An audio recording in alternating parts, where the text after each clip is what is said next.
If you ever ride through the frontier town of Claythorne, you might hear folks whisper about a woman named Anna Hayes, and the man she waited for long after the world swore he was dead. And if you listen closely, you might hear them say that love, out here, don't die easy, even when people do. This story begins on a hot, wind-torn afternoon. Dust rolled across the main road like the earth itself was holding its breath. The saloon doors hung still, the sheriff's office empty, and the whole town seemed frozen in silence, until a lone rider appeared on the horizon. A tall man, wide-brimmed hat pulled low, coat battered by miles of travel, and eyes cold as winter steel. No one recognized him. But everyone stared. He rode with the slow certainty of a man who feared nothing, and had nothing left to lose. His horse stopped right in front of the watering trough, and the stranger dismounted, boots hitting the earth like the strike of a hammer. A little boy sitting on the steps of the general store dropped his toy horse and ran inside. A saloon girl peeked through the curtains, then slowly backed away. The town wasn't scared of strangers. Claythorne had seen plenty, but this man, he was different. Then old Mason, the blacksmith, stepped forward. "Traveler," Mason called, voice shaking just slightly, "you looking for something, or someone?" The stranger didn't answer. He just lifted his head, and for the first time, people got a good look at him. And that's when the whispers started. "He looks like James." "No, no. James Hayes died 5 years ago. I stood at the burial myself." "You saw the box lowered, not the man inside." Faces turned pale. A name trembled in the air. James. James Hayes, the young rancher who died trying to stop the outlaw gang known as the Copper Vultures. 5 years had passed since the day they carried his body, or what was left of it, to the Hill Cemetery. 5 years since the town lost its bravest man. 5 years since Anna Hayes lost the love of her life. And 5 years since she refused to believe he was gone. Mason swallowed hard. You got a name, traveler?" The stranger didn't blink. Didn't move. Didn't look shaken by the tension. He simply said, "Just here for a drink." Then he walked toward the rusty Spur Saloon. Every step felt like a challenge. Every eye followed him like he was a ghost who'd wandered back from hell. Inside the saloon, the piano player stopped mid-note. The bartender, Buck Lewin, froze while wiping a glass. Cards were lowered, breaths were held. The air turned thick. The stranger approached the bar and tossed a coin. "Whiskey," he said. Buck poured, but his hands trembled. "You from around here?" "No." "You look familiar to some folks." "That so?" Buck hesitated. "Got a name?" The stranger stared through him, not into him, not around him, through him. It chilled Buck to his bones. "Sometimes a man don't need one," the stranger muttered. Then he took his drink. He didn't move again. Just stood there, silent as a grave marker. Outside the saloon, a woman stood frozen. A woman with auburn hair tied in a loose braid, a blue dress faded from years of wear, and eyes that once held joy but learned too much sorrow. Anna Hayes. She had been walking back from the schoolhouse when she saw the horse, then the shadow of the figure inside the saloon. Something inside her, something buried deep, woke up like fire catching on dust. "No," she whispered to herself. "No, it can't be." Her hands trembled. Her chest tightened. For 5 years she'd lived between hope and heartbreak, a prisoner of memory. She pushed the saloon doors open. Sunlight spilled inside behind her, casting her silhouette long across the wooden floor. Conversations died again. No sound but the wind pushing against the windows. The stranger didn't turn. Not at first. Anna stepped closer, careful, terrified. She stared at the profile of his face, the shape of his jaw, the scar above his left eyebrow, the way he rested his hand on the bar. Everything inside her screamed. "James," she breathed. The stranger finally turned, slowly, meeting her eyes for the first time. The whole saloon held its breath. Anna's voice cracked. "James, is it really you?" The stranger didn't blink. didn't look shocked. Didn't rush forward like a man reunited with the love of his life. Instead, he answered, cold, distant. "Ma'am, I don't know you." Anna staggered back as if struck. No one spoke. No one even breathed. She shook her head, tears flooding her eyes. "No. I know you. I know you. They said you died, but I never believed it. I felt it in my heart. I knew you were alive." The stranger cut her off. "You're mistaken." His voice was hard. Too hard. Like a man who'd shut every door inside his soul. Buck whispered to him, "If you're not James, why do you look just like him?" The stranger said nothing, until he finally turned back to his whiskey and muttered, "Best you all forget whoever that man was." Anna broke. Her knees weakened, her breath shaking, tears falling freely. "James, please." He didn't turn again.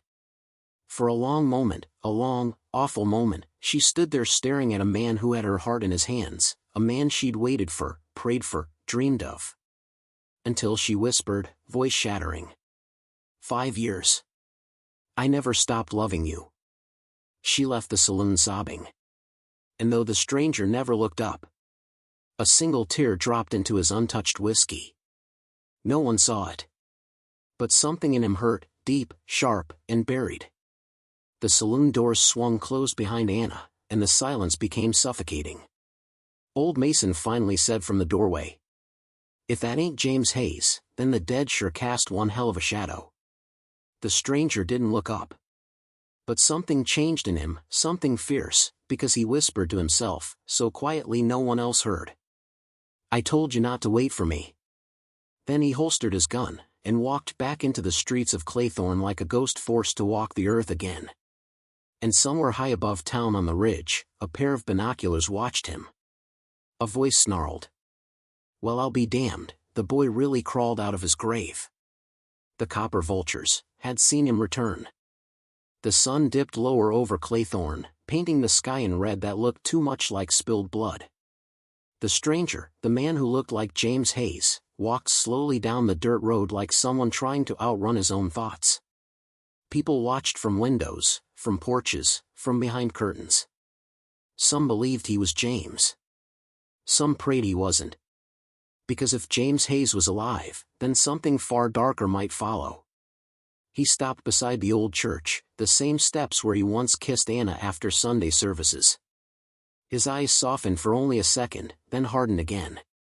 Footsteps approached behind him. Sheriff Nolan Ward, a big man with silver in his beard and a left arm that didn't quite bend anymore, stepped up beside him. You know, Nolan said quietly, ghosts don't ride horses. So either you're a man pretending to be dead, or a dead man pretending to be alive. The stranger didn't answer. Nolan folded his arms. You ain't welcome here until I know which one. Silence. Finally, the stranger replied. I don't want trouble. Nolan snorted. Trouble's already here, I can feel it in the damn ground. And it started the second you showed up. The stranger turned to leave, but Nolan grabbed his arm. Look me in the eye and tell me you're not James Hayes. The stranger's jaw clenched. I'm not him.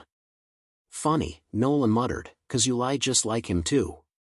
The sheriff walked away, but not before leaving a warning. Anna's been hurt enough. You hurt her again, and I'll bury you myself, this time for real. The stranger didn't move for a long, long time. He finally mounted his horse and rode away, not out of town, but toward the cemetery. Toward the grave that bore the name. James Sullivan Hayes, 1852 to 1883. Beloved son, loyal friend, forever remembered. A single white flower lay at the headstone, fresh. Anna had been there that morning. The stranger knelt, tracing the carved letters with a gloved hand. You shouldn't have waited for me, he whispered. And that's when memory hit him, not as gentle nostalgia, but as a storm. White medium star flashback, 5 years earlier. Gun smoke choked the air. Screams echoed across the ranch. fire devoured the barn as the copper vultures, the deadliest outlaw gang in the territory, slaughtered without mercy. James Hayes fired shot after shot, fighting to protect his father and 2 ranch hands. But he was only one man. Their leader, Malric Kane, tall, vicious, with eyes black as tar, cornered James near the burning corral. "You should have minded your own business, boy," Malric sneered. "Nobody stands against the vultures." James spat blood at his boot. "You'll pay for what you did to this land, and to my family." Malric laughed, cold and cruel. Then the gunshot rang. James fell. Another shot. Then another. He collapsed in the dirt, lifeless. The vultures rode away laughing. But later that night, James woke up. Barely breathing. Barely conscious. Still alive. Someone had dragged him out of the flames, old ranch hand Cooper Dawes, who died from burns minutes later after pulling James to safety. "You gotta live, son," Cooper whispered with his last breath. "You gotta stop them, someday." James couldn't speak. Couldn't move.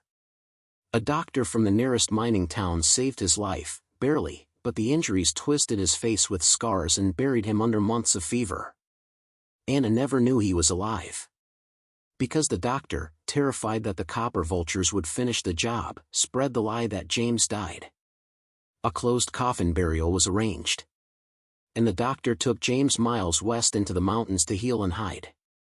It took over a year before James could even stand on his own again. And another before he could shoot straight.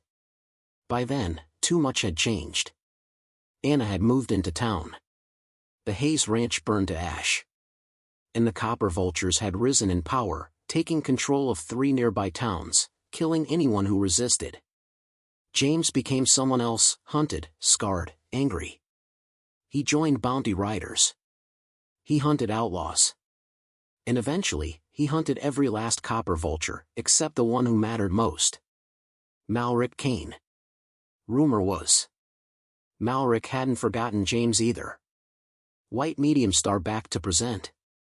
James, or the stranger who refused the name, stood at his own grave. Footsteps approached softly, cautious, gentle. "Anna." Her voice cracked. "Why are you here, if you don't remember me?" James stayed facing the headstone. "I remember every damn thing." Anna gasped, part hope, part torment. "Then why lie?" He finally turned. The fading sunlight revealed the deep scars carved across his ribs, the burn marks along his neck, the bullet wounds in his shoulder. "This man you loved," he whispered, "he died that night. What crawled out of the dirt wasn't him anymore." Anna stepped closer. "You don't get to decide who I love." James shook his head. "If the vultures see me here, they'll kill everyone you care about." Anna's breath caught. "You think I'm safer without you?" "No," he murmured. "I think you're safer not knowing me."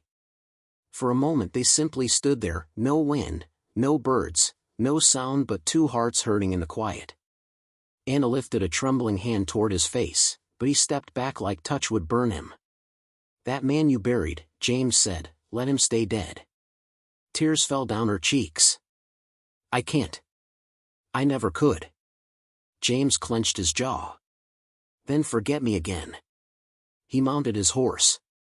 Anna sobbed, "Please, don't ride away." James didn't answer. He rode down the cemetery hill toward the outskirts of town. And watching from the ridge, binoculars pointed right at Anna and the grave, was Malric Kane himself, flanked by 4 armed riders. Malric grinned deep and wicked. "Well, well," he hissed. "Looks like the dead cowboy came home after all." His second-in-command asked, "What now, boss? Kill him?" Malric cracked his neck and replied, "No. First we kill what he loves. Then we kill him. A man's gotta learn his lesson." He lowered the binoculars. "And it's time Claythorne learns that you can't bury the copper vulture's business, not even in a coffin." The gang rode off toward town, silent, slow, and unstoppable. Death had returned to Claythorne. And James Hayes. was the only man who knew it. Part 3, 1000 Cinematic Words. Night fell over Claythorne like a heavy curtain, swallowing the town in silence. Lamps lit windows one by one, doors were locked, shutters closed. Folks had felt the shift in the air, a storm coming, not of wind or rain, but of blood. Sheriff Nolan Ward sat on his office porch, rifle across his lap, eyes scanning the dark streets. He didn't trust the stranger, whether he was James Hayes or a ghost wearing his face, but he trusted his instincts. Trouble was on the way. And he was right. It began with the sound of distant thunder, only it wasn't thunder. It was hoofbeats. Dozens of them. Nolan stood up. Hell! A lantern lit the face of a rider creeping out of the shadow. Old Mason rushed toward the sheriff. Nolan, the vultures, they're coming. Nolan's blood ran cold. How many? Enough to end this town. Nolan swallowed. Sound the bell. Before Mason could move, gunshots split the night sky. Windows exploded. A horse screamed. A bullet ripped through the sign of the Rusty Spur. The copper vultures had arrived. Malric Kane rode in front, black coat, red bandana around his neck, eyes hungry for cruelty. His riders fanned across the street, torches in hand, rifles aimed. Evenin', Claythorne! Malric shouted with a grin. We're here for a corpse that doesn't know he's dead. Panic spread. People ducked behind barrels, overturned tables, walls. Mothers grabbed children. The bell tower began to ring, 3 desperate tolls before a bullet shattered the rope. Nolan Ward stepped into the street alone. You want the stranger? Come take him. But we don't hand over townsfolk. Malric smirked. Sheriff, you don't seem to understand. I ain't here to ask. He lifted his hand. The gang opened fire. Nolan dove behind a trough as bullets tore through the street. Wood splintered, glass shattered, fire erupted from torches hurled onto rooftops. The sheriff fired back, one shot, then another, dropping 2 riders before ducking again. Inside the saloon, civilians huddled under tables as Buck Lewin frantically reloaded the shotgun he prayed he wouldn't need. Anna, trembling, pale, grabbed Mason's arm. Where is he? Where is James? Mason shook his head. I don't know. I ain't seen him since the graveyard. Outside, flames lit the buildings. The vultures dismounted, spreading like wolves through the street, firing through doors, dragging folks out, setting stores ablaze. Malric strutted in the center, untouched by bullets, calling out mockingly. Come on, Hayes. Show yourself. You're the reason these people suffer. And we aren't done doing the Lord's work. A torch hit the roof of the schoolhouse. Anna gasped in horror. Sheriff Nolan yelled over the gunfire, Anna, get inside and stay down. She didn't listen. She screamed into the night, James. And then, from the ridge above town, a single rifle shot cracked like lightning. A bullet slammed into the head of a vulture preparing to shoot Anna. He dropped instantly. The street froze for 1 second. Another shot, another outlaw down. Every head turned. On the ridge, silhouetted against the moon, stood the stranger. Wide-brimmed hat. Rifle steady. Cape whipping in the wind. It was James Hayes. And this time, he didn't hide it. He shouted in a voice that echoed through the whole valley. Malric Kane. You took everything from me, but you ain't laying a hand on this town. Malric looked up with savage delight. Well howdy, ghost. The vultures opened fire on the ridge. James leapt off the edge, a wild, impossible drop, rolling down the rocky slope as bullets tore up the dirt. He came up firing, faster than fear, rifle clearing 2, 3, 4 outlaws in seconds. The town rallied. Sheriff Nolan yelled, fight for your homes.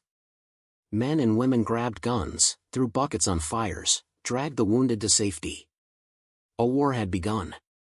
James hit the ground running, switching to revolvers, taking cover behind a wagon. Mason tossed him spare cartridges. Buck from the saloon fired double-barrel blasts out the doors. Farmers used hunting rifles from rooftops. Claythorne, terrified for years, finally fought back. But Malric Kane didn't flinch. While his gang bled, he strode forward with calm cruelty, cutting down anyone in his way. He wanted one man, and only one.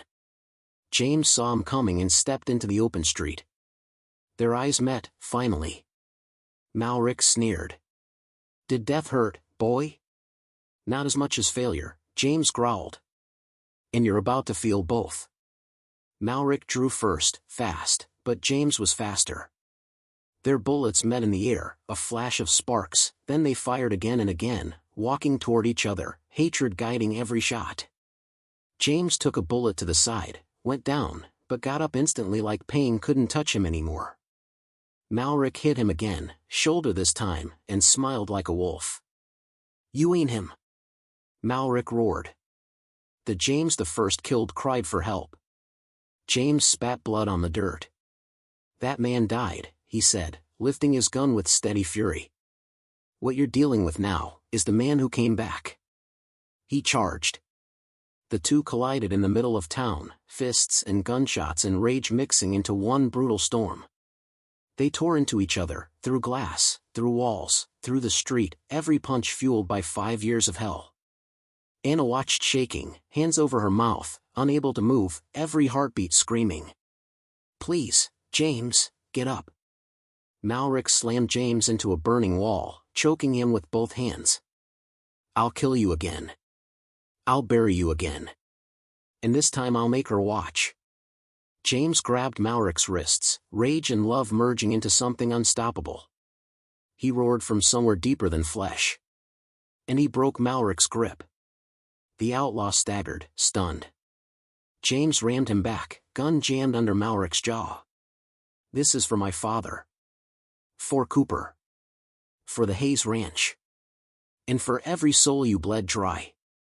Malric laughed one last time, a sick broken grin. "You think killing me will bring you peace?" James whispered. "No. But it'll bring them justice." The gun thundered. Malric Kane, the devil of the West, fell dead in the dust. The remaining vultures dropped their guns and fled into the night. Claythorne stood safe. Sheriff Nolan leaned against a post, bloody and shaking, but alive. James swayed, bleeding from 3 wounds, and collapsed to his knees. Anna ran to him, catching him before he hit the ground. "James, stay with me, James." He opened his eyes just enough to see her, really see her, and whispered. "I always loved you. Even when I tried not to." Anna pressed her forehead to his, sobbing. "Don't leave me again. Don't you dare." But James's breathing weakened, slower, quieter. Until his eyes closed. And darkness swallowed him. Anna screamed his name into the night, a scream filled with 5 years of hope, fear, and heartbreak. Claythorne waited, terrified, holding its breath. Silence. Not the peaceful kind. But the kind that comes after a storm, when no one knows who survived. James Hayes lay motionless in Anna's arms, blood turning the street beneath them dark and muddy. The last fires were dying, smoke curling toward the stars. The copper vultures had vanished into the night, leaving Claythorne battered but alive. Anna stroked James's face with shaking hands. "James, don't leave me. Not again. Not tonight." Sheriff Nolan knelt beside them, pressing cloth to James's wounds. "He's still with us, but barely.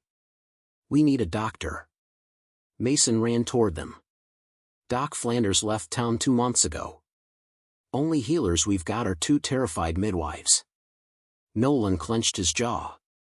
"Then we make do. Buck. Bring water, bandages, whiskey. Now." The saloon owner sprinted. Anna held pressure against James's shoulder wound, crying silently. Her voice came out a whisper. "I told them they buried the wrong man. I told them you couldn't be gone." James didn't answer. His breath rattled, shallow and irregular. Nolan looked her straight in the eye, the look of a man who's seen death too many times. If we don't move him inside, he'll freeze before he bleeds out. Together they carried him into the saloon, cleared a table, and laid him down. Lantern light flickered over his torn coat and dust-covered skin. Mason poured whiskey into the wounds while Nolan stitched like a soldier who'd learned on the battlefield.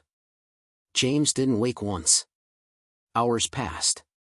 Claythorne citizens worked through the night, putting out fires, rescuing the wounded, guarding the streets in case the gang returned. But inside that saloon, time moved differently. It felt like the world had shrunk to one man, one woman, and one final decision.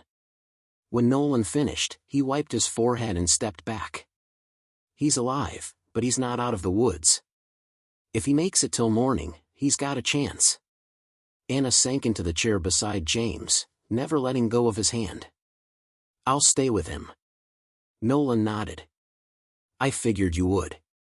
The sheriff left her alone. Crescent moon midnight. James's breathing turned faint, a thread ready to snap. Anna leaned close, pressing her cheek to his. You didn't come back from the dead for vengeance, she whispered.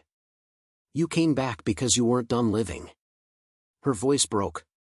You weren't done loving. She lifted the locket from around her neck, the one he'd given her the day before he died. Inside was a small photograph of James, and a lock of his hair. She placed it on his chest. Find your way back to me. Her tears fell, one after another, onto the locket, onto him. Then she felt it. A twitch in his fingers. Barely there, but real. James. James, I'm here. His eyelids flickered. He seemed to fight his way up from somewhere deep, heavy, painful, until finally his eyes opened. Anna. She gasped, and then laughed and cried all at once. Yes. Yes, I'm right here. He tried to sit up but collapsed again with a wince. Did we win? He murmured. She smiled through tears. You saved everyone. You saved Claythorne. James stared at the ceiling, breath shaky. I don't feel like a savior. Anna touched his cheek. You don't have to. You just have to stay alive. Sunrise, sunrise.